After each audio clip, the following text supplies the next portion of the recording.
Assalamualaikum warahmatullahi wabarakatuh. Bayangkan, kamu menikah dengan lelaki yang kamu cintai, tapi begitu masuk ke rumah mertuamu, kamu langsung disambut dengan kalimat, "Kamu di sini cuma numpang, kamu datang tanpa apa-apa." Setiap hari kamu bangun paling pagi, masak, bersih-bersih, tapi tetap saja dipandang rendah, dihina halus, dianggap perempuan tak punya harga diri.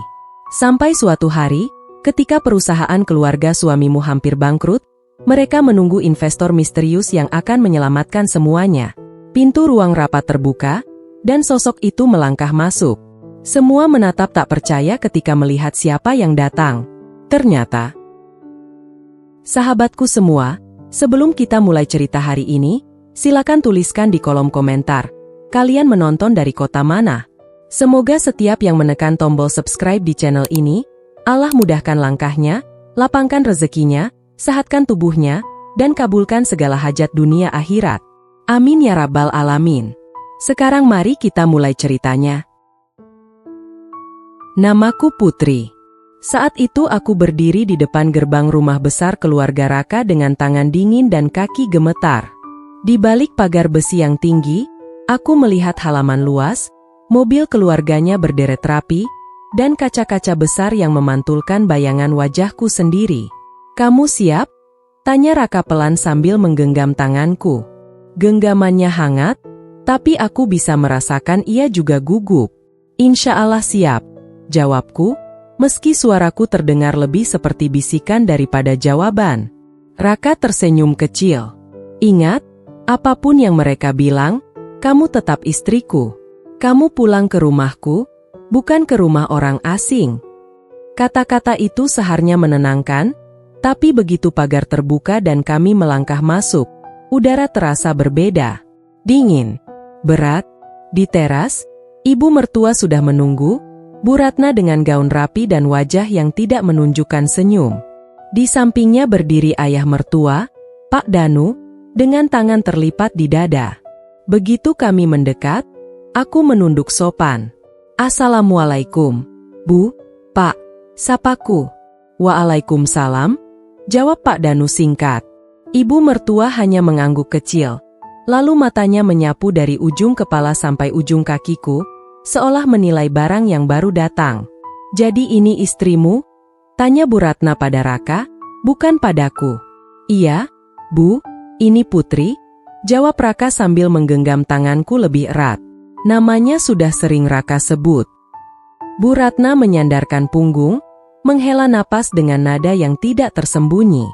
"Di rumah ini, kamu cuma numpang," katanya datar, kini menatapku langsung. "Jangan lupa, kamu datang tanpa apa-apa." Kata-katanya pelan, tapi seperti tamparan keras. Aku berusaha tersenyum, menahan rasa nyeri yang tiba-tiba muncul di dadaku. "Iya, Bu, saya mengerti," jawabku. "Saya hanya ingin berusaha jadi istri yang baik untuk Raka dan menantu yang tidak merepotkan di rumah ini." "Kita lihat saja nanti," sahut Pak Danu, suaranya terdengar seperti putusan. Setelah itu, hari-hari pertamaku di rumah itu mulai berjalan. Sejak hari pertama, aku memutuskan untuk bangun paling pagi. Sebelum azan subuh, aku sudah duduk di tepi ranjang, memandangi wajah Raka yang masih terlelap. Dalam hati aku berdoa, "Ya Allah, tolong kuatkan aku. Jangan biarkan aku jadi beban di rumah ini." Aku turun ke dapur, mencoba menghafal letak bumbu, piring, panci, dan segala peralatan. Asisten rumah tangga yang sudah lama bekerja di sana, Mbak Wati, menatapku bingung. "Mbak Putri, gak usah repot-repot, biasanya saya yang urus semuanya," katanya pelan. "Tidak apa-apa, Mbak. Saya belajar pelan-pelan. Biar kalau Mbak capek, saya bisa bantu," jawabku sambil memaksa tersenyum. Pagi itu aku memasak untuk pertama kalinya di rumah itu. Nasi, sayur bening sederhana, dan daging yang kuolah dengan resep yang kupelajari dari ibuku dulu. Saat sedang mengaduk masakan, suara Bu Ratna terdengar dari arah pintu.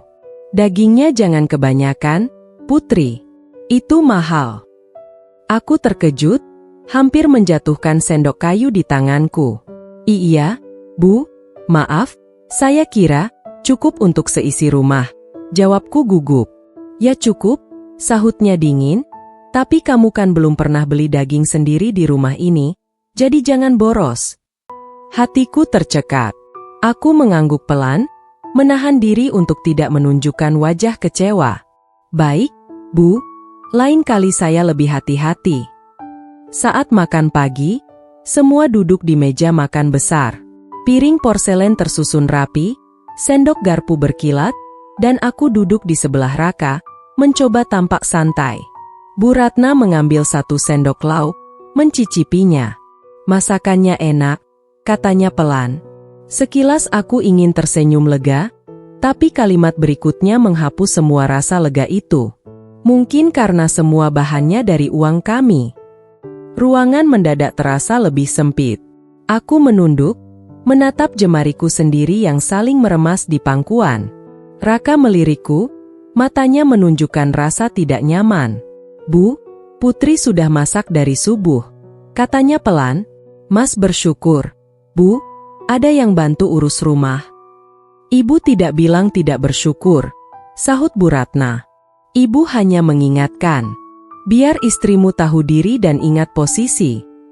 Setelah sarapan selesai dan semua kembali ke aktivitas masing-masing, aku kembali ke dapur, membereskan piring dan mencuci. Air sabun terasa licin di tanganku, tapi yang paling licin adalah air mataku yang diam-diam jatuh bercampur dengan percikan air. Mbak Putri jangan dimasukin ke hati, ya? Suara Mbak Wati memecah kesunyian. Memang dari dulu Bu Ratna kalau ngomong suka begitu. Aku menggeleng, berusaha tersenyum. Tidak apa-apa, Mbak. Mungkin saya memang harus banyak belajar. Saya memang datang ke sini tanpa apa-apa. Tapi di dalam hati aku berbisik. Aku memang tidak punya apa-apa, tapi aku punya hati, dan hati itu rasanya seperti diremas setiap hari. Siang harinya, aku menyapu dan mengepel ruang tamu. Setiap sudutku bersihkan, berharap kalau rumah rapi, mungkin hatiku juga ikut lebih tenang. Saat sedang mengepel, Pak Danu lewat sambil menatapku sekilas. Kamu tidak capek? Tanyanya tiba-tiba. Tidak, Pak. Saya biasa bantu ibu di rumah dulu. Jawabku sopan. Bagus kalau begitu, katanya sambil berjalan pelan. Minimal kamu bisa membuktikan kalau kamu tidak cuma duduk manis menikmati rumah ini. Kalimat itu lagi-lagi seperti tusukan halus yang menyisakan perih. Tapi aku hanya mengangguk. Insya Allah saya akan berusaha, Pak. Malam harinya, di kamar, aku duduk memeluk lutut di tepi ranjang. Raka datang mendekat, duduk di sampingku. Kamu kenapa? Matamu merah? Tanyanya lembut. Aku cuma kecapean, jawabku, mencoba tersenyum. Biasa, adaptasi di rumah baru. Raka menghela napas, menatapku lekat-lekat. Put, kalau ibu atau papa ada ngomong yang bikin kamu sakit hati, bilang sama aku, ya. Aku ragu sejenak, lalu berkata pelan, Mas, ibu bilang aku numpang, Mas, di depan pintu. Katanya aku datang tanpa apa-apa. Raka terdiam. Rahangnya mengeras, tangannya mengepal sebentar lalu mengendur lagi. Aku minta maaf, Put, katanya akhirnya. Mas nggak bisa ngatur cara mereka ngomong, tapi Mas janji, Mas akan selalu berdiri di samping kamu. Aku tahu, Mas, kataku pelan. Makanya aku masih kuat. Kalau nggak ada Mas, mungkin aku sudah pulang ke rumah orang tuaku. Jangan ngomong begitu. Raka memegang bahuku. Ini rumahmu juga. Kamu bukan tamu di sini. Kata-kata Raka menghangatkan, tapi entah kenapa tetap tidak cukup untuk menghapus dinginnya cara pandang mertua kepadaku. Hari-hari berikutnya berjalan dengan pola yang hampir sama. Pagi aku bangun lebih dulu, salat, lalu ke dapur. Kadang aku salah mengambil bumbu, dan Bu Ratna mengoreksi dengan nada yang membuatku merasa bodoh. Putri, itu bukan ketumbar, itu merica. Kamu bisa bedakan tidak sih? Katanya suatu pagi. Maaf, Bu, saya masih bingung, jawabku. Di rumah orang tua saya, bumbunya tidak sebanyak ini. Ya belajar, jangan jadikan itu alasan, sahutnya. Kamu kan sekarang tinggal di rumah yang berbeda. Standarnya juga berbeda. Di siang hari, jika tidak ada yang perlu dikerjakan di dapur, aku menyetrika, melipat baju, menyusun pakaian di lemari. Sesekali aku mendengar suara Bu Ratna menelepon temannya dari ruang keluarga. Iya, menantuku orang biasa saja. Secara materi, jauh dari standar keluarga kami, katanya. Tapi ya bagaimana? Anak laki-lakiku maunya dia. Katanya perempuan baik-baik. Ya sudah, saya ikut saja. Kalimat itu menggores hati. Aku tidak tahu apakah aku harus merasa bersyukur karena setidaknya ia mau menerimaku, atau sedih karena penerimaan itu hanya setengah hati. Suatu sore, aku duduk di teras belakang, memandangi langit yang mulai berubah warna. Raka pulang lebih cepat hari itu. Ia duduk di sampingku, meletakkan tas di lantai. Capek? Tanyaku pelan. Lumayan, jawabnya. Tapi kelihatan kamu lebih capek dari aku. Aku tersenyum hambar. Capeknya beda. Mas capek urusan kantor, aku capek urusan perasaan. Raka terdiam sesaat, lalu menghela napas panjang. Put, kamu menyesal menikah sama Mas? Pertanyaan itu membuatku menoleh cepat. Tidak, jawabku mantap. Aku tidak menyesal. Aku hanya sedang belajar menerima kalau cinta saja tidak cukup untuk membuat orang lain langsung menghargai kita. Raka menatapku dengan mata berkaca-kaca. Aku janji, suatu hari nanti kita bakal bisa mandiri. Kita nggak harus terus tinggal di sini. Kamu nggak harus terus dengar kata-kata yang bikin kamu sakit. Janji itu sudah cukup buatku bertahan hari ini, kataku pelan. Besok, aku tidak tahu, tapi hari ini, aku masih sanggup. Malam itu, sebelum tidur, aku kembali teringat kalimat di depan rumah, di hari pertama aku datang. Di rumah ini, kamu cuma numpang. Kata-kata itu berputar seperti gema yang tidak mau pergi dari kepalaku. Dalam hati aku membantah, aku bukan numpang, aku istri anakmu, aku juga punya hak untuk merasa aman di rumah ini. Tapi suara hatiku terlalu pelan dibanding suara kesombongan yang menyelimuti rumah besar itu. Di antara rasa lelah dan air mata yang belum sempat kering, aku berbisik pada diriku sendiri, seolah menguatkan, suatu hari mereka akan tahu, orang yang mereka anggap datang tanpa apa-apa ini ternyata menyimpan sesuatu yang tidak pernah mereka duga. Namun malam itu, sebelum aku sempat menenangkan diri, suara ketukan di pintu kamar terdengar pelan tapi tegas, diikuti suara Bu Ratna dari luar yang membuat jantungku kembali berdegup cemas. Putri, besok pagi ibu mau bicara sama kamu tentang satu hal penting. Jangan terlambat turun ke ruang tamu. Pagi itu aku turun ke ruang tamu dengan tangan dingin, sementara jantungku berdegup lebih kencang dari biasanya, seperti sudah tahu bahwa luka-luka kecil di hatiku akan semakin dalam. Bu Ratna sudah duduk di sofa, rapi, dengan ekspresi wajah yang sulit kutebak. Di sampingnya ada Pak Danu yang memegang koran tapi jelas tidak benar-benar membaca. Aku menghampiri mereka, lalu duduk dengan sopan di ujung sofa. Ibu panggil saya tadi malam, kataku pelan. Ada yang ingin ibu bicarakan. Bu Ratna menatapku lama, seolah sedang menilai kekuatan dinding hati yang tidak terlihat. Putri, kamu sudah resmi jadi istri Raka, katanya akhirnya. Itu berarti kamu juga sudah resmi jadi bagian dari keluarga ini, tapi ada hal yang harus kamu pahami. Aku mengangguk pelan. Iya, Bu, saya siap mendengar. Keluarga ini punya nama baik, punya posisi, punya usaha yang sudah dibangun bertahun-tahun.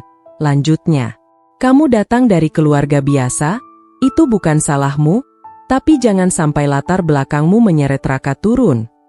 Dadaku terasa sesak, tapi aku mencoba tetap tenang.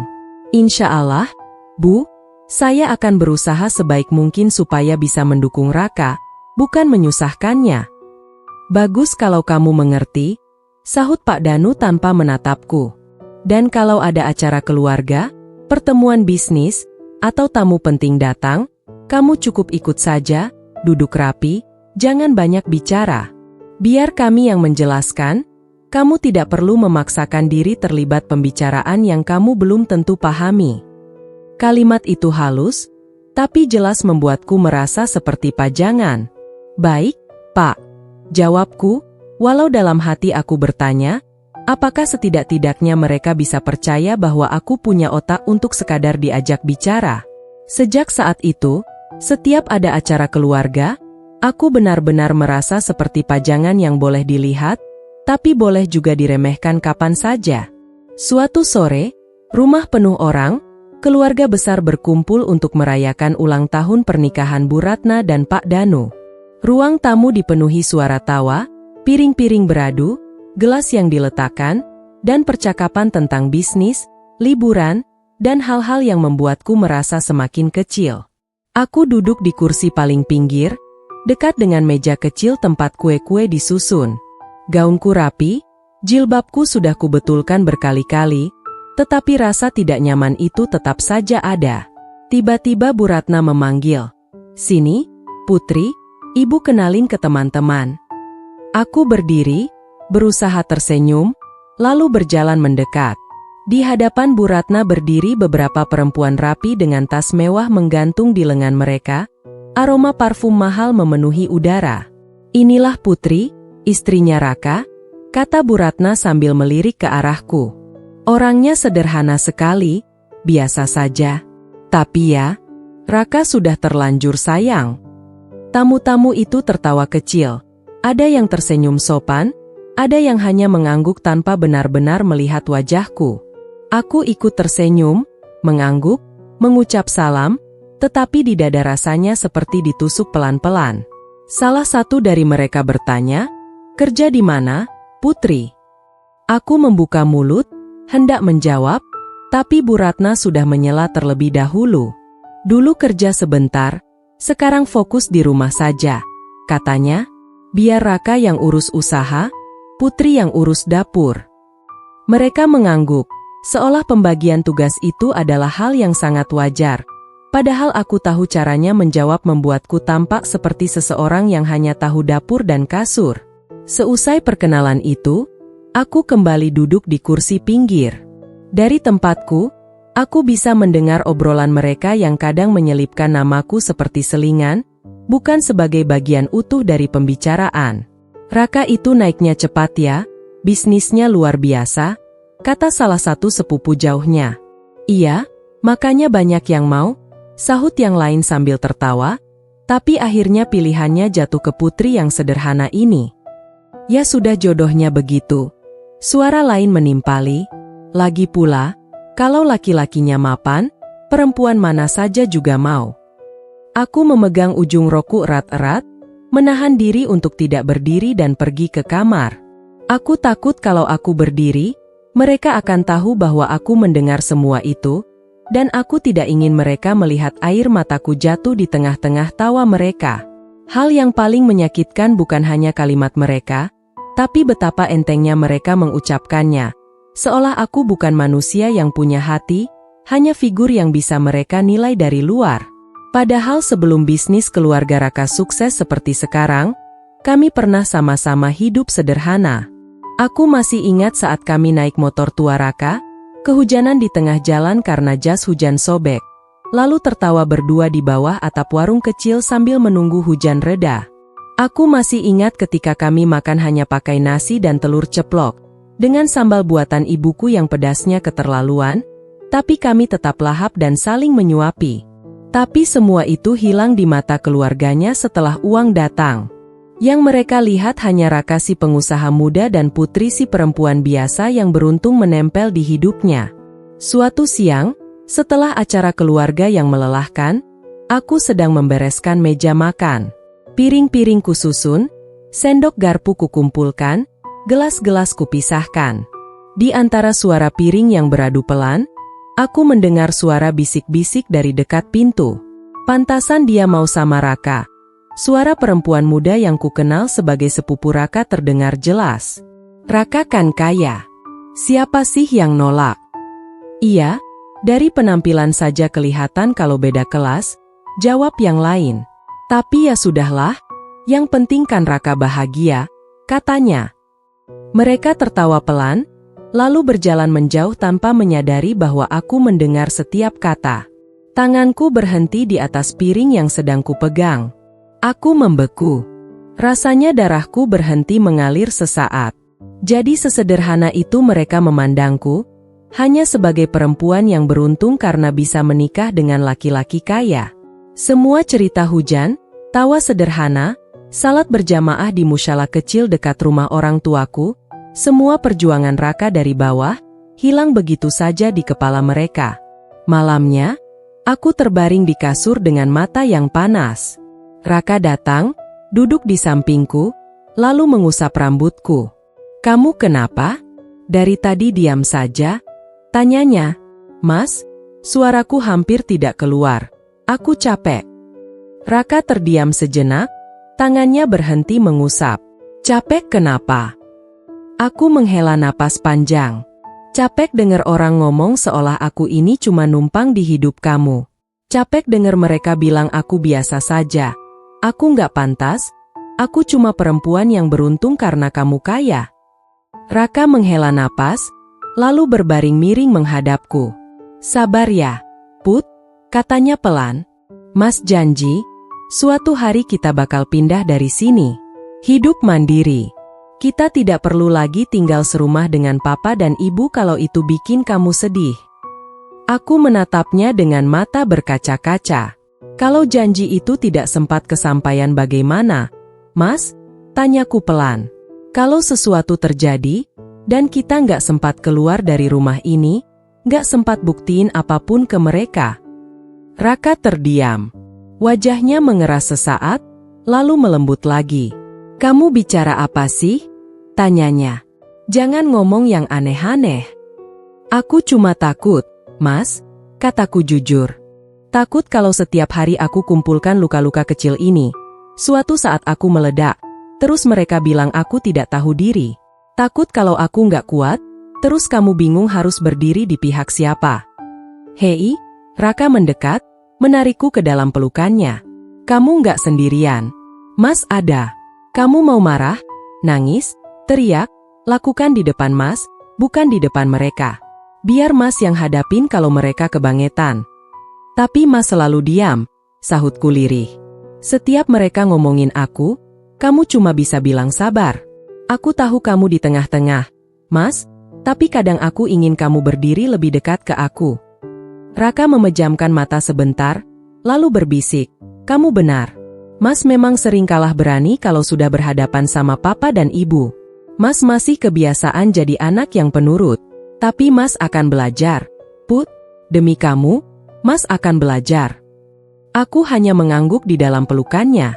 Malam itu aku menangis tanpa suara, air mataku menetes di baju Raka, sementara di luar, rumah ini tetap berdiri megah, menyimpan berbagai percakapan yang pelan-pelan mengikis harga diriku.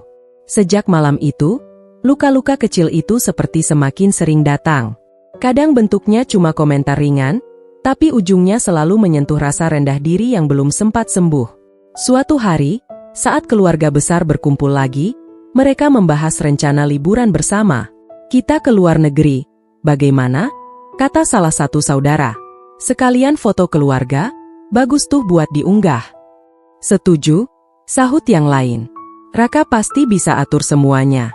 Kalian kan sekarang sudah lebih dari cukup." Bu Ratna ikut tertawa. "Tinggal istrinya saja yang harus belajar menyesuaikan diri," katanya sambil melirikku. "Biar nggak kelihatan terlalu kampungan di foto." Mereka tertawa lagi, seolah itu candaan biasa. Aku ikut tersenyum tipis, tapi rasanya pipiku menegang seperti topeng. Di malam hari, aku sering memandangi wajahku di depan cermin kamar mandi. Apa aku benar-benar sebegitu tidak pantasnya? Bisikku pada diri sendiri. Apa aku memang cuma kelihatan seperti perempuan yang kebetulan dapat suami kaya? Pertanyaan itu berputar-putar, tidak pernah benar-benar menemukan jawaban.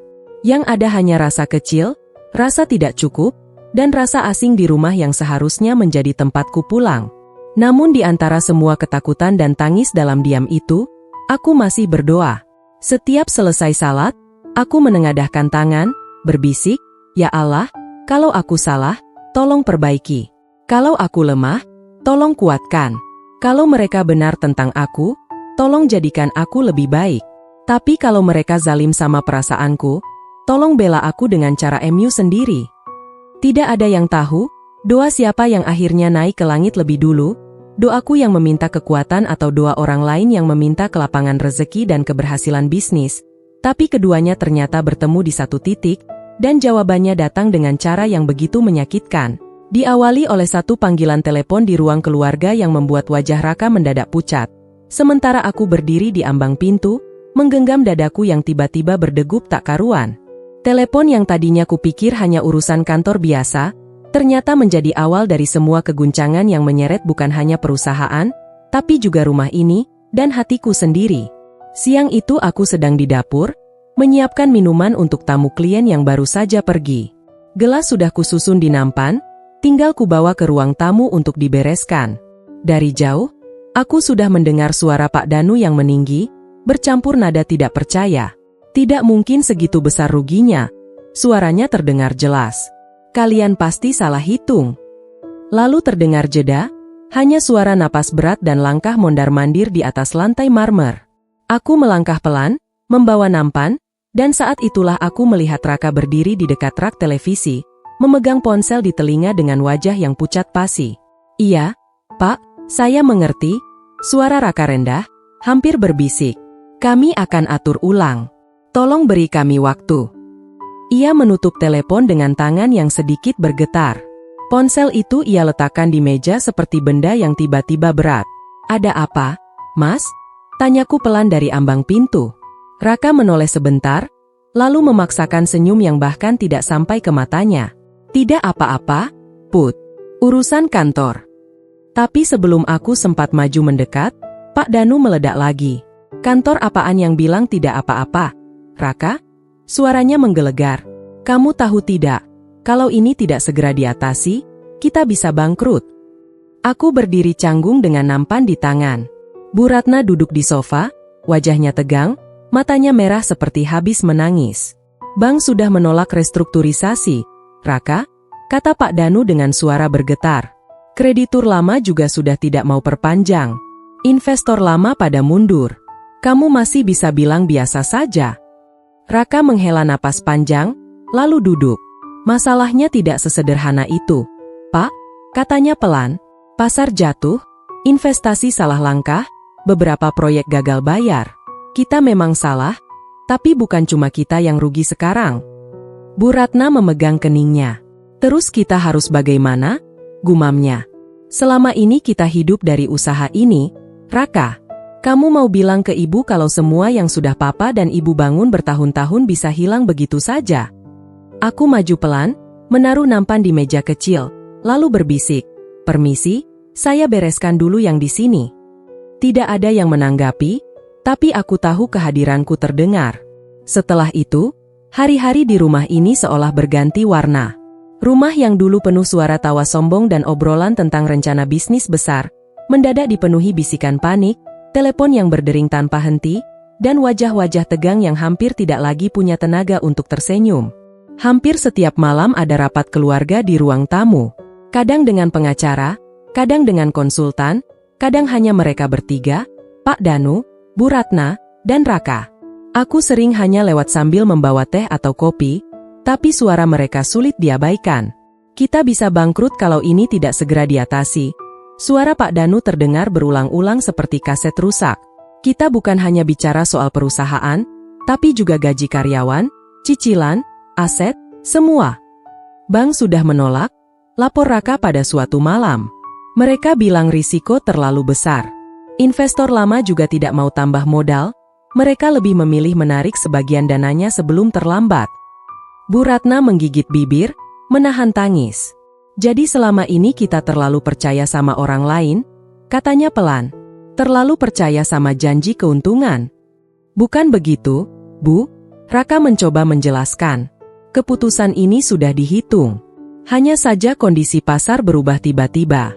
Tidak ada yang menyangka akan separah ini. Aku berdiri di dekat pintu, pura-pura sibuk mengatur gelas di nampan, padahal aku menyimak setiap kata. Di antara suara mereka, aku bisa merasakan satu hal yang mulai tumbuh pelan-pelan di rumah ini, rasa takut. Suatu malam, setelah rapat panjang yang membuat semua terlihat lebih tua dari usia mereka, aku dan Raka masuk kamar bersama. Ia melemparkan tubuhnya ke kasur dengan napas berat. Mas, aku duduk di sisi kasur. Mas benar-benar baik-baik saja. Raka menutup wajah dengan lengan, lalu menjawab lirih. Tidak, Put. Mas tidak baik-baik saja. Tapi Mas tidak punya pilihan selain pura-pura kuat. Kalau perusahaan kenapa-kenapa, apa yang terjadi sama kita? Tanyaku hati-hati. 1, 2 cabang mungkin bisa ditutup, tapi kalau semuanya. Bukan cuma cabang, Put, kata Raka. Perusahaan induknya yang terancam. Kalau itu jatuh, semua ikut jatuh. Aku menggenggam tangannya. Kalau seandainya itu benar-benar terjadi, aku tetap di samping Mas. Kita sudah pernah hidup susah dulu. Kita bisa ulang lagi kalau harus. Raka menoleh, menatapku dengan mata lelah tapi hangat. Kamu tidak takut? Takut, jawabku jujur.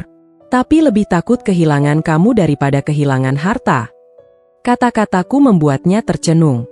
Ia menarikku dalam pelukan, menghela napas panjang seolah ingin membuang sebagian beban di dadanya.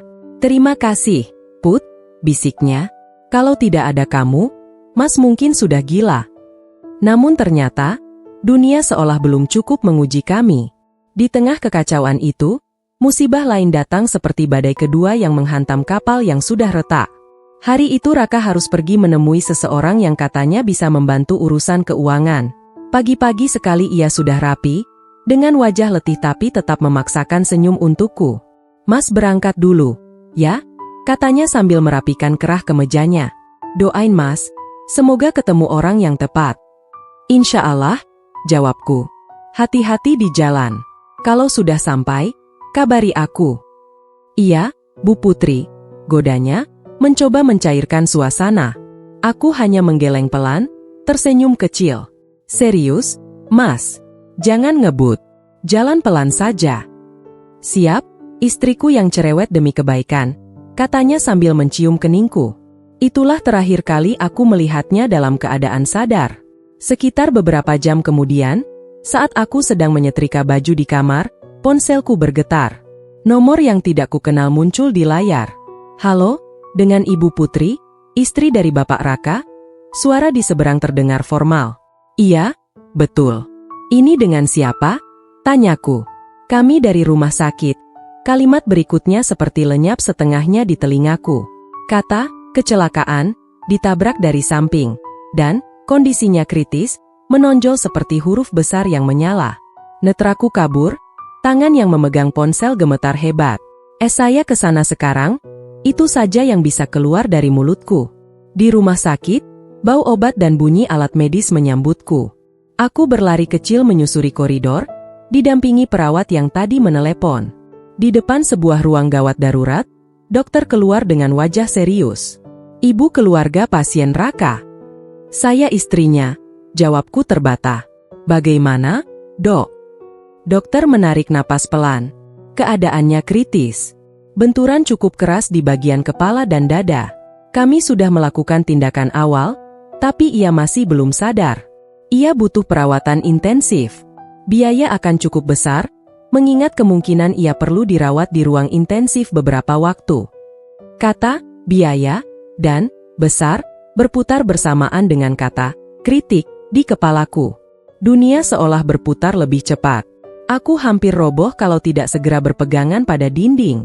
Mas, bisikku saat akhirnya aku diizinkan masuk sebentar. Tubuh Raka terbaring lemah di atas ranjang, dipenuhi selang dan jarum. Suara alat monitor berdetak pelan, seolah menghitung waktu yang kami punya. Mas, jangan tinggalin aku sendirian. Air mataku jatuh tanpa bisa kutahan. Aku belum siap, Mas. Kita belum sempat keluar dari rumah itu. Kita belum sempat buktiin apa-apa ke siapapun. Kalau semuanya tiba-tiba berhenti di sini, aku harus bagaimana? Tidak ada jawaban, hanya napas yang naik turun pelan dan suara mesin. Malam itu aku tidur di kursi rumah sakit, dengan kepala bertumpu di tepi ranjang Raka. Di rumah, suasana ternyata semakin berat tanpa kehadirannya. Esoknya, Pak Danu dan Bu Ratna datang ke rumah sakit. Begitu melihat kondisi Raka, Bu Ratna langsung menangis histeris. Anak ibu, kenapa harus dia? Tangisnya. Kenapa bukan ibu saja yang sakit? Pak Danu memeluk istrinya, namun wajahnya sendiri pucat dan kaku. Saat kami duduk di ruang tunggu, ia berkata lirih, suaranya parau. Kalau kita tidak dapat dana besar, perusahaan habis. Rumah sakit juga butuh dibayar. Kita bisa kehilangan semuanya, Putri. Bukan cuma usaha, tapi juga, ia memandang ke arah pintu ruang intensif, anak kita. Aku hanya bisa menunduk. Tidak ada kata-kata yang cukup bisa menghibur dalam keadaan seperti itu. Ada satu harapan, lanjut Pak Danu. Pengacara bilang ada calon investor baru yang tertarik masuk. Katanya mereka sedang pelajari laporan keuangan, mempertimbangkan untuk menyelamatkan perusahaan. Alhamdulillah, Pak, ucapku refleks. Berarti masih ada jalan. Tapi ada syarat. Suara Pak Danu melemah. Mereka ingin jadi pemegang saham mayoritas. Artinya, perusahaan ini secara hukum bukan lagi milik keluarga kita. Kita hanya akan memegang sebagian kecil. Bu Ratna mengusap air matanya. Jadi, semua yang Papa bangun dari nol itu, harus kita serahkan. Kalau mau perusahaan bertahan, iya, jawab Pak Danu. Kalau tidak, bukan hanya perusahaan yang hilang, tapi karyawan, aset, dan mungkin, biaya rumah sakit ini juga tidak akan bisa kita bayar lama-lama. Mereka bimbang, antara gengsi dan kenyataan pahit yang menatap dari depan. Di rumah, setiap malam kami kembali berkumpul di ruang tamu, tapi bukan lagi untuk tertawa atau membahas rencana wisata. Yang ada hanya diskusi berat tentang angka, aset, dan masa depan yang terasa samar. Kita tetap harus punya kuasa, kata Bu Ratna suatu malam. Kalau kita serahkan mayoritas ke orang lain, nanti mereka bisa seenaknya pakai nama keluarga kita. Tapi kalau tidak ada yang mau masuk, kita tenggelam sendirian, Bu. Sahut Raka lewat panggilan video yang kulakukan dari rumah sakit karena ia dipindahkan ke ruang intensif terbatas dan tidak boleh sering dijenguk. Mas, potongku pelan, jangan banyak bicara dulu, fokus sembuh. Raka hanya tersenyum lemah di layar, matanya sayu. Kalau Mas tidak bicara sekarang, nanti Mas tidak sempat memutuskan apa-apa, Put. Kalimat itu membuat dadaku sesak. Di tengah semua itu, aku menyimpan satu rahasia yang tidak pernah mereka duga. Rahasia tentang tabungan yang selama ini kukumpulkan diam-diam dari kerja lepas, rahasia tentang investasi kecil-kecilan yang ternyata berkembang lebih besar dari yang kusangka, rahasia tentang rekening atas namaku yang tidak pernah kusentuh karena selalu kupikir akan kupakai hanya saat keadaan benar-benar darurat. Dan sekarang, untuk pertama kalinya, aku mulai bertanya pada diriku sendiri, apakah ini saatnya rahasia itu kubuka? Atau aku tetap diam dan membiarkan mereka menyelamatkan diri dengan cara mereka sendiri? Pertanyaan itu terus berputar di kepalaku, sampai suatu sore pengacara keluarga datang ke rumah membawa kabar baru, duduk di ruang tamu dengan map tebal di pangkuannya, lalu menatap kami satu persatu sebelum berkata pelan. Calon investor bersedia menyelamatkan perusahaan, tapi sebelum tanda tangan, mereka ingin bertemu langsung dengan salah satu anggota keluarga, dan nama yang mereka minta untuk ditemui adalah... Waktu itu kami duduk di ruang tamu, suasana tegang, map tebal di meja, wajah Pak Danu dan Bu Ratna tampak lelah dan kusut. Pengacara membuka map perlahan, lalu berkata pelan, calon investor bersedia menyelamatkan perusahaan, Pak, Bu. Tapi sebelum proses lanjut, mereka ingin bertemu langsung dengan salah satu perwakilan keluarga. Di sini tertulis mereka ingin bertemu dengan Ibu Putri. Suasana langsung hening. Bu Ratna mengerutkan kening. Putri? Ulangnya, seolah tidak yakin dengan nama yang baru saja ia dengar. Kenapa harus Putri? Kenapa bukan saya atau Papa Raka? Pak Danu menatap pengacara tajam. Apa alasan mereka memilih menantuku? Pengacara mengangkat tangannya sedikit, berusaha tetap tenang. Saya hanya menyampaikan pesan, Pak. Mereka bilang, ada pertimbangan khusus. Mereka ingin bicara empat mata dengan Ibu Putri dulu sebelum muncul secara resmi. Bu Ratna menoleh ke arahku, tatapannya campur bingung dan curiga. Kamu kenal siapa sebenarnya, Putri? Tanyanya. Kamu ada hubungan apa sama investor itu? Tenggorokanku kering. Aku menelan ludah pelan, lalu berkata, nanti saya jelaskan, Bu. Tapi bisa kita atur jadwal pertemuannya dulu. Pengacara mengangguk. Besok siang di kantor pusat, Bu. Semua dokumen sedang disiapkan. Kalau pertemuan berjalan baik, proses tanda tangan bisa dilakukan lusa. Setelah pengacara pulang, Bu Ratna langsung mendekatiku. "Putri," suaranya datar tapi tajam, "jangan main-main dengan urusan ini. Ini bukan hal kecil. Ini menyangkut perusahaan, menyangkut nama keluarga." Aku mengangguk. "Saya tahu, Bu. Kalau ternyata semua ini cuma salah paham, atau orang itu menipu, kamu yang harus bertanggung jawab," sambung Pak Danu. "Kamu mengerti?" "Saya mengerti, Pak," jawabku pelan. "Tapi tolong beri saya kesempatan." Malam itu aku duduk sendirian di kamar, memandangi layar laptop yang menampilkan saldo rekening dan portofolio investasi yang selama ini kusembunyikan. Angka-angka di situ adalah saksi dari semua kerja diam-diamku selama bertahun-tahun, di sela-sela dihina dan diremehkan. Aku kembali teringat masa awal aku mulai bekerja online.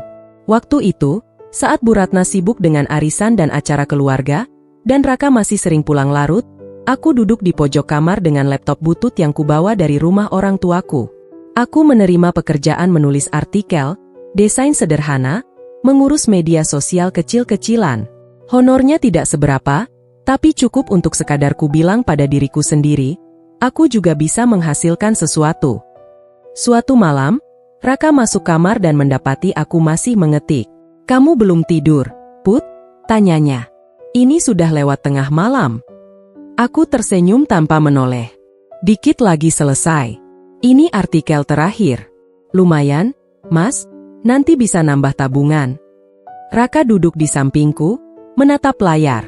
"Mas bangga sama kamu, Put," katanya. "Kamu tidak cuma diam menerima perlakuan mereka.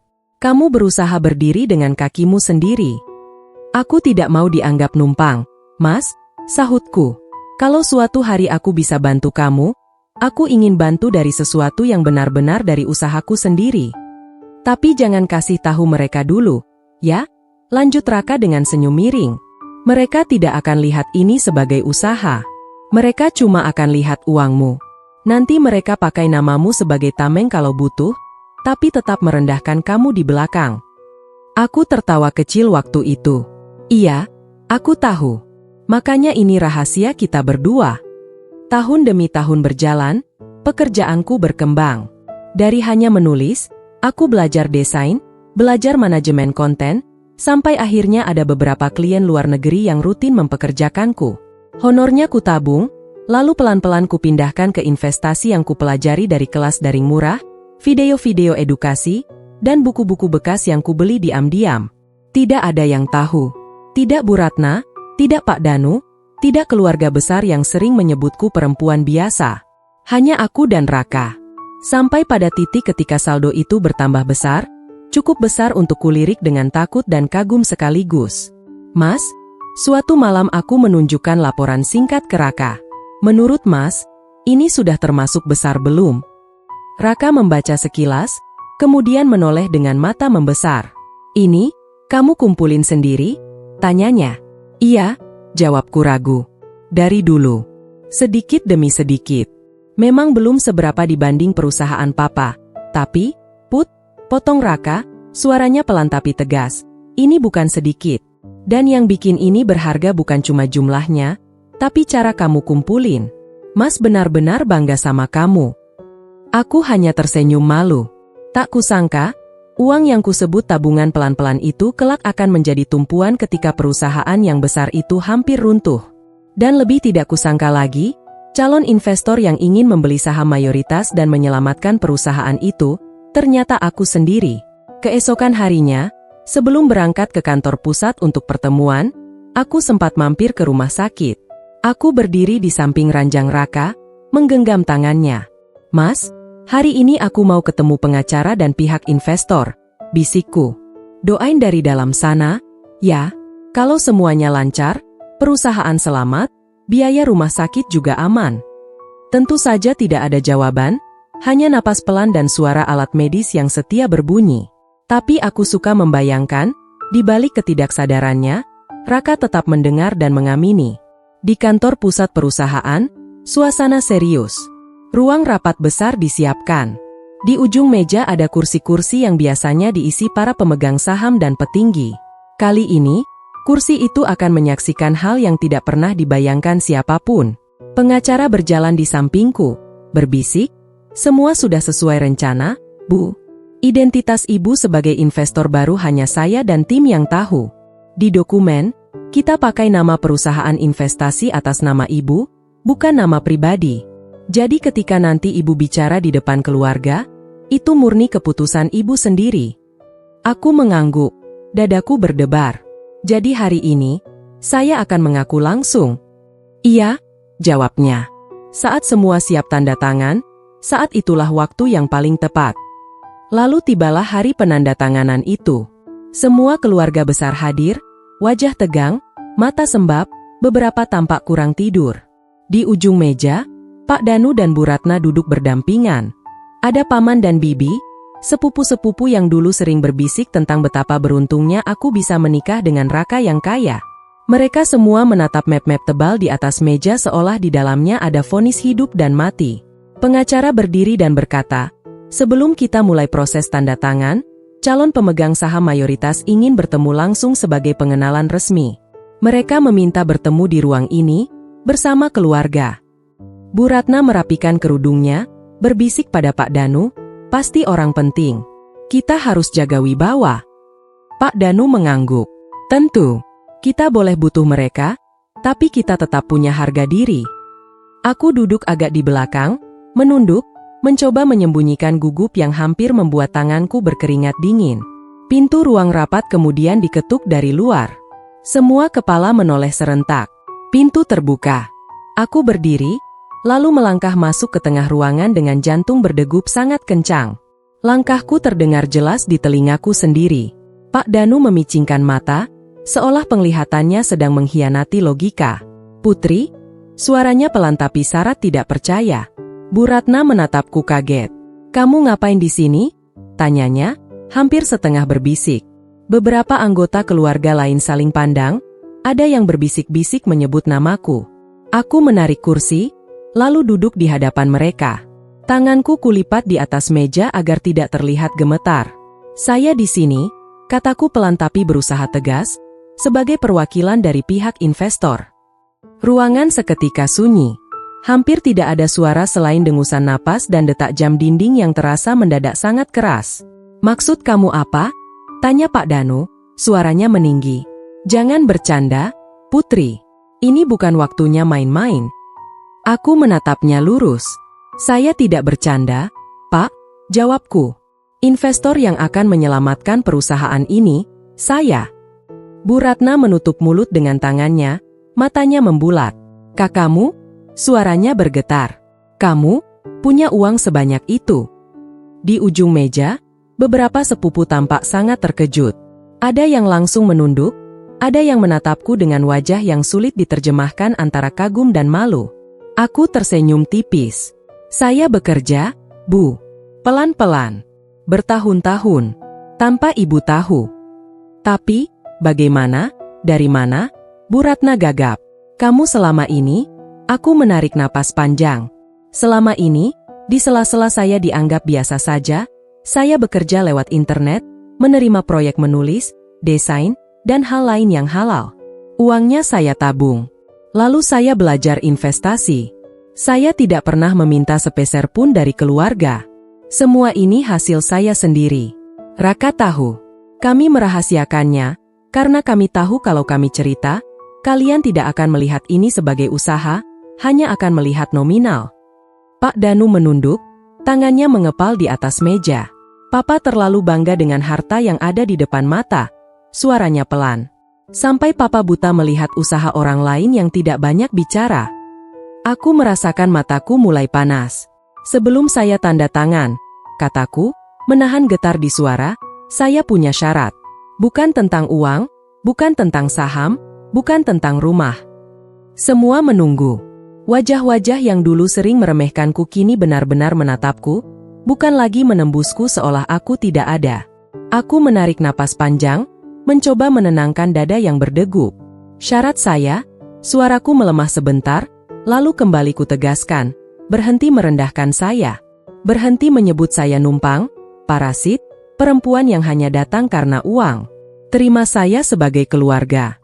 Sebagai istri Raka. Sebagai manusia."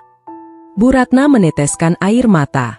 Satu tetes jatuh ke punggung tangannya, lalu disusul yang lain. Selama ini, Mama jahat sama kamu, Putri, suaranya parau. Mama terlalu sibuk menjaga nama keluarga, sampai lupa menjaga hati orang yang sudah ada di dalam keluarga. Pak Danu memejamkan mata sejenak, kemudian berkata pelan, Papa juga.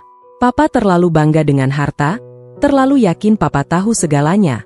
Papa lupa kalau yang benar-benar setia sama Raka dan keluarga ini, kamu. Air mataku jatuh juga. Bukan karena puas, tapi karena luka-luka lama akhirnya pecah keluar. Hari ini, kataku lirih, kesombongan yang dulu sering dipakai untuk menginjak saya, secara tidak langsung, kalian jual. Dan saya yang membelinya. Bukan untuk balas dendam, tapi supaya tidak ada lagi yang diperlakukan seperti saya di rumah ini. Suasana kembali sunyi. Pengacara yang sedari tadi berdiri di sudut ruangan akhirnya berkata pelan, kalau semuanya sudah jelas, apa kita bisa mulai proses penandatanganan, Pak, Bu? Bu Ratna mengusap air matanya, lalu mengangguk.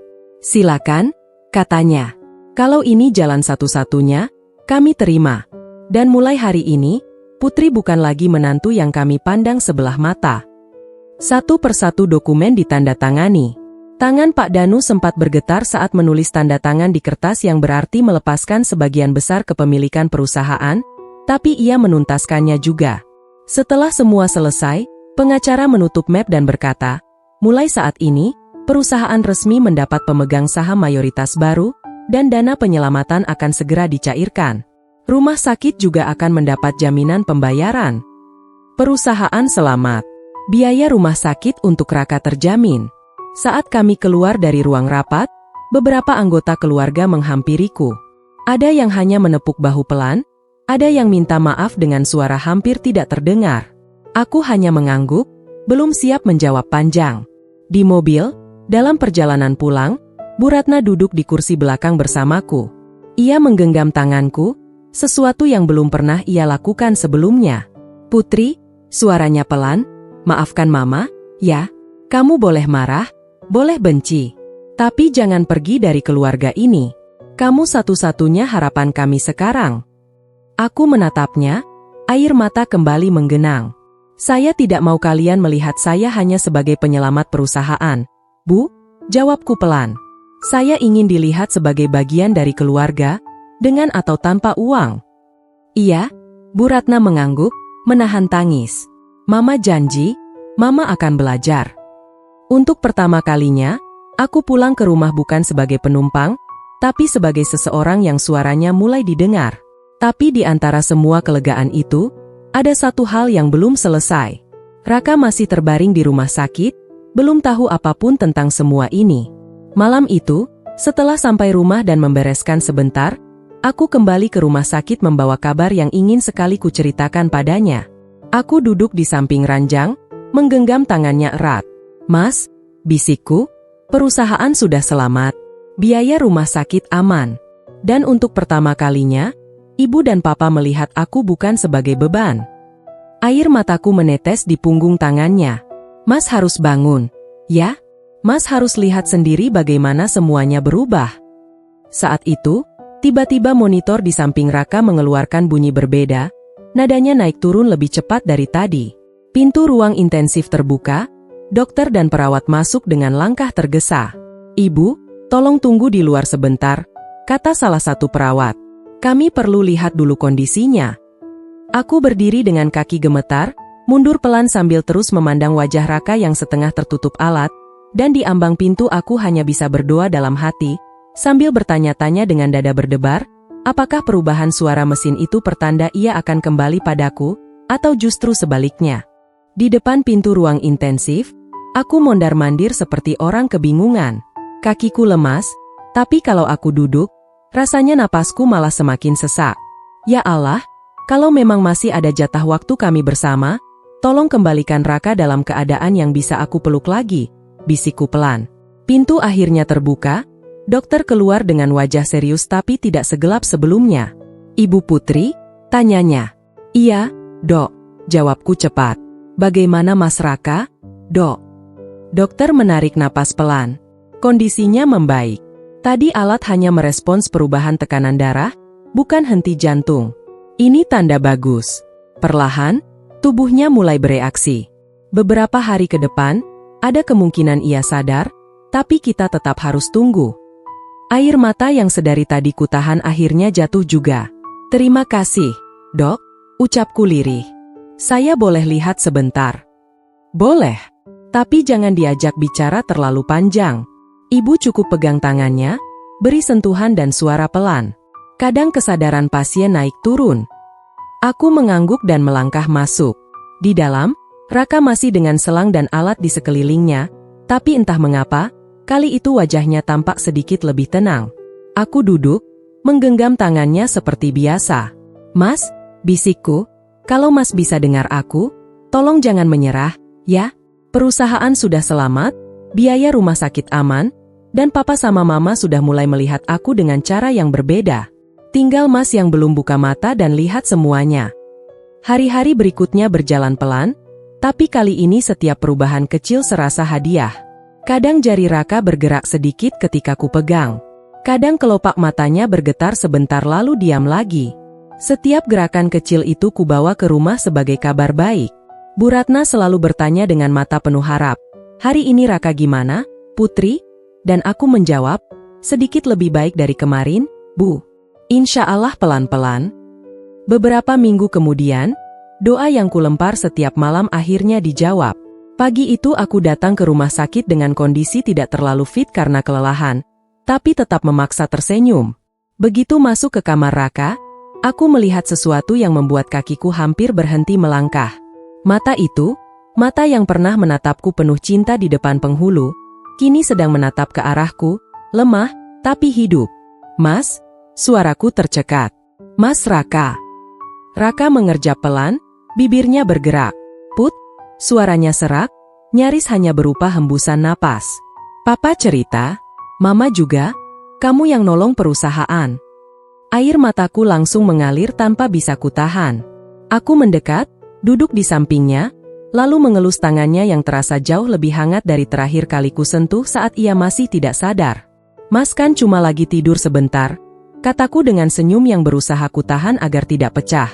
"Jadi aku yang jaga semuanya dulu." Raka menatapku lebih lama, dan di sudut matanya, air bening mulai berkumpul. "Maaf," bisiknya. "Maaf, aku nggak bisa lindungi kamu dari keluargaku selama ini." Aku menggeleng pelan. "Mas udah cukup." Mas selalu berdiri di samping aku, meski pelan, meski nggak sempurna. Sekarang giliran aku yang berdiri. Raka mencoba tersenyum, meski rasa sakit di tubuhnya jelas terlihat dari caranya mengerutkan kening. "Papa bilang, kamu pemegang saham mayoritas sekarang," katanya pelan. "Berarti, istri Mas bos besar." Aku terkekeh di sela tangis. "Apaan, Mas? Aku hanya kebetulan pegang kunci ketika semuanya hampir roboh. Lagian, buat aku yang paling penting bukan sahamnya." Tapi akhirnya suara aku didengar. Raka memejamkan mata sebentar, lalu membukanya lagi. "Terima kasih, sudah jaga papa, mama, dan perusahaan, sementara aku nggak bisa apa-apa." "Mas yang ajarin aku buat berdiri di kaki sendiri," jawabku.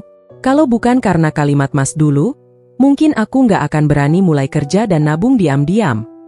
Raka tertawa kecil, lalu meringis karena luka di tubuhnya masih perih. "Jadi, semua ini hasil konspirasi kita berdua dari dulu, ya?" katanya. "Iya," sahutku.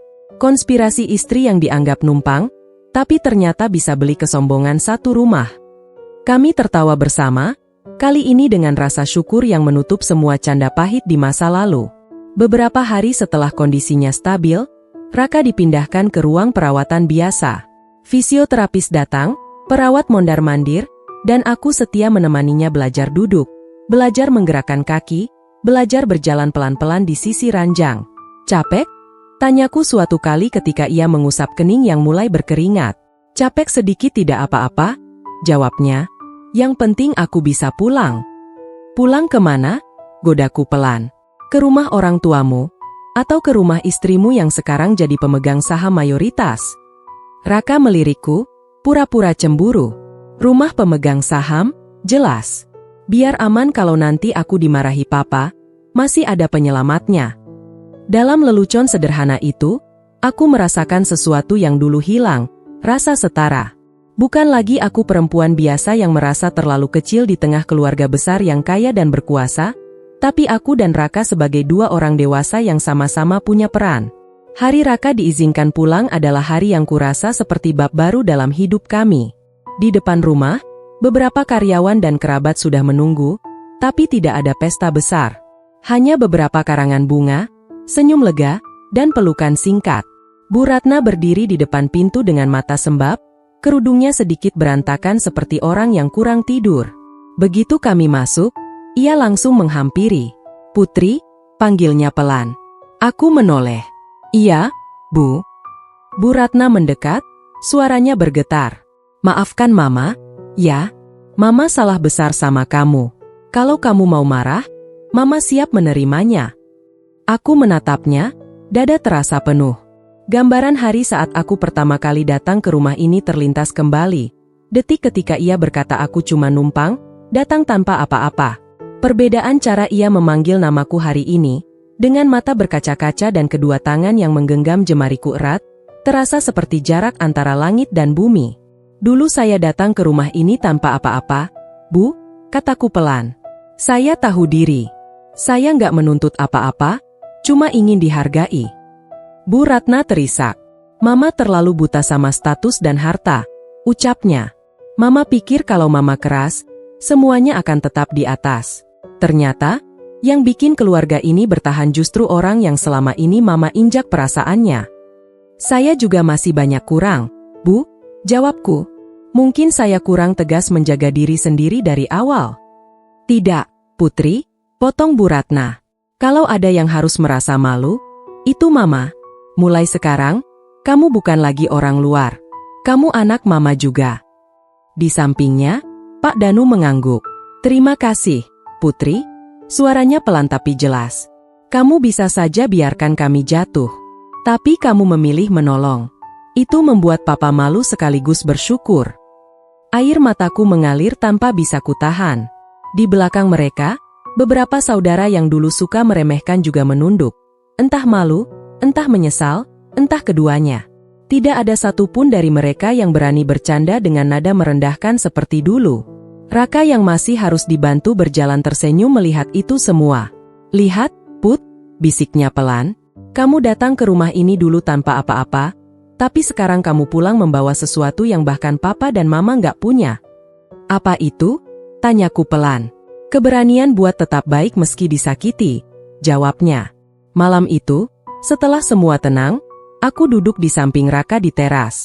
Udara malam lembab, tapi angin yang lewat pelan menyentuh wajah seperti usapan halus. Lampu taman menyala redup, menyorot sebagian tanaman yang dulu sering kuinjak di dalam hati ketika membersihkan halaman sambil menahan komentar pedas keluarga. "Mas tahu nggak?" kataku pelan, memecah keheningan. "Aku dulu selalu merasa paling kecil di rumah ini. Kayak titik di pojok yang bisa dihapus kapan saja." Raka menoleh, menggenggam tanganku erat. "Sekarang gimana rasanya?" tanyanya. Aku menghela napas, memandang langit malam yang tidak terlalu cerah tapi cukup untuk menampakkan beberapa bintang. Rasanya, seperti akhirnya aku bisa berdiri di tempat yang sama. Bukan di bawah, bukan di atas, tapi sejajar. Raka tersenyum. "Memang seharusnya begitu. Dari dulu. Cuma orang-orang di rumah ini yang lambat belajar. Termasuk Mas," godaku pelan. Raka tertawa kecil. "Mas lulus remedial," jawabnya. "Mas belajar pelan-pelan. Untung gurunya sabar." "Siapa gurunya?" tanyaku berpura-pura tidak mengerti. "Istriku yang dulu dianggap numpang, tapi ternyata pemegang kunci rumah ini," balasnya. Kami terdiam sejenak, menikmati suasana malam yang untuk pertama kalinya terasa tidak menekan. Tidak ada suara sindiran dari dalam rumah, tidak ada tawa sombong yang membuatku ingin bersembunyi. Hanya suara angin dan beberapa jangkrik dari kejauhan. "Terus, Mas boleh tahu satu hal?" tanya Raka tiba-tiba. "Apa?" "Kamu pakai uang itu buat apa sebenarnya?" Aku menghela napas kecil, menatapnya dengan mata berkaca-kaca. Pertanyaan itu sederhana, tapi aku tahu maksudnya lebih dalam daripada sekadar laporan keuangan. Aku pakai uang itu buat beli sesuatu yang paling mahal di keluarga ini, jawabku pelan. Raka mengernyit penasaran. Apa itu? Aku tersenyum, sedikit getir tapi juga lega. Kesombongan mereka. Raka terdiam beberapa detik, lalu tertawa kecil, tawa yang diikuti oleh Isa karena kami sama-sama terlalu emosional malam itu. Hebat bener istriku, katanya. Orang lain beli rumah atau mobil, kamu belinya kesombongan keluarga. Aku tidak beli untuk disimpan, sahutku. Aku beli supaya tidak dipakai lagi buat nyakitin orang. Kami tertawa kecil di tengah air mata. Di dalam rumah, aku bisa mendengar Bu Ratna mengomel pelan pada Mbak Wati, tapi kali ini bukan tentang aku. Ia protes karena Mbak Wati tidak membiarkanku membantu di dapur. Sekarang giliran Putri istirahat, katanya. Dari dulu dia yang paling kerja keras di rumah ini. Tidak ada pesta, tidak ada musik keras, tidak ada kembang api. Tetapi di rumah yang dulu penuh kata-kata tajam, malam itu ada sesuatu yang belum pernah benar-benar hadir dengan jujur, kejujuran, penyesalan, dan penerimaan. Itu cukup bagiku. Cukup untuk menambal sebagian luka yang dulu sempat kupikir tidak akan pernah sembuh. Di teras itu, di samping suami yang baru saja kembali dari batas tipis antara hidup dan mati, aku merasa seperti sedang menutup satu pintu lama yang pengap dan membuka jendela baru yang membawa udara segar. Itulah hari ketika aku benar-benar merasa, kesombongan keluarga suamiku sudah kubeli dengan luka, kerja keras, dan ketulusan yang dulu tidak pernah mereka lihat. Namun sambil menyandarkan kepala di bahu Raka, menatap ke depan, aku juga sadar satu hal, hidup tidak berhenti di sini. Mas, kataku pelan, kira-kira setelah ini, Allah masih akan kirim ujian seperti apa lagi ya buat kita? Raka mengusap punggung tanganku. Entah, jawabnya, tapi apapun itu, sekarang kita sudah tahu satu hal. Apa? Tanyaku. Ia menoleh, menatapku dengan mata yang jauh lebih tenang dari beberapa minggu terakhir. Bahwa kita tidak sekecil yang dulu mereka kira, katanya. Dan kalau suatu hari ada yang mencoba menginjak kita lagi, kita sudah tahu bagaimana caranya berdiri. Aku mengangguk, menyimpan kata-kata itu dalam hati, sadar bahwa perjalanan kami belum selesai, dan di balik malam yang tenang itu, masa depan masih menyimpan rahasia yang belum pernah diceritakan pada siapapun.